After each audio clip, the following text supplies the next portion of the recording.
This is your typical neighborhood. Modest homes, children playing in the front yard.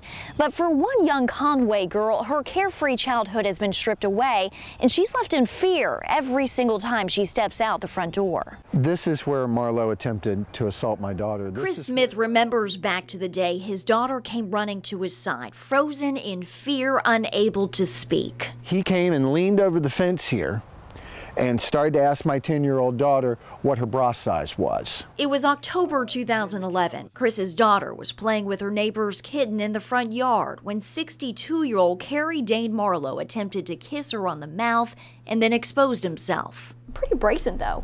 Yeah, absolutely brazen, and absolutely one of those things, absolutely criminal. I mean, without a doubt, it was criminal. It needed to be prosecuted. Horry County Senior Solicitor Candace Lively prosecuted this case against Marlowe. In June 2012, he pled guilty to criminal solicitation of a minor.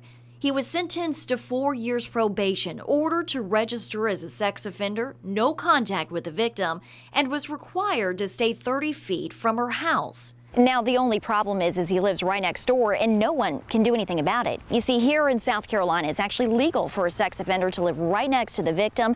And in this particular case, the only thing separating them is this fence right here. We can't make him move. We can't make him go anywhere else. Our laws are, pretty much strapped on what we can and can't do because we've got to follow the Constitution and we've got to consider those rights. Those rights she's talking about comes down to one of the oldest in American history, the right to own property. Under current law in South Carolina, it clearly states where a sex offender can and can't live, but that's only if they're not a property owner, meaning a sex offender can live right next to a school or, in this case, a victim, just as long as they own that property before they were charged with a sexual offense. So the bigger question lies, whose right should hold greater weight in court, the victims or property owners? When you see where the current law is right now, the way it's written, there is no protection of victims' rights where it trumps over property rights. Are you appalled by that at all? I think it was an oversight. I don't think that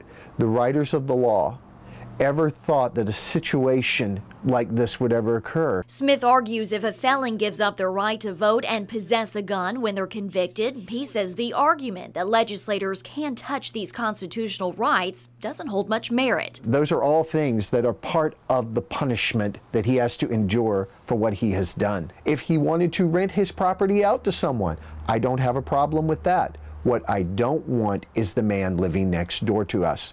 I do not believe that the property rights of a convicted registered sex offender trump the right of a minor child to live in safety and without fear of being assaulted again by that same predator. Smith is now writing every senator and representative in South Carolina begging for legislation to be drafted so no other child and family has to endure what they've gone through. No child should have to live next door being afraid to go out in their backyard to play with a new pet. Now, this legal battle is far from over. Several advocates have spoken with the Smith family and promised to try and change this law here in South Carolina.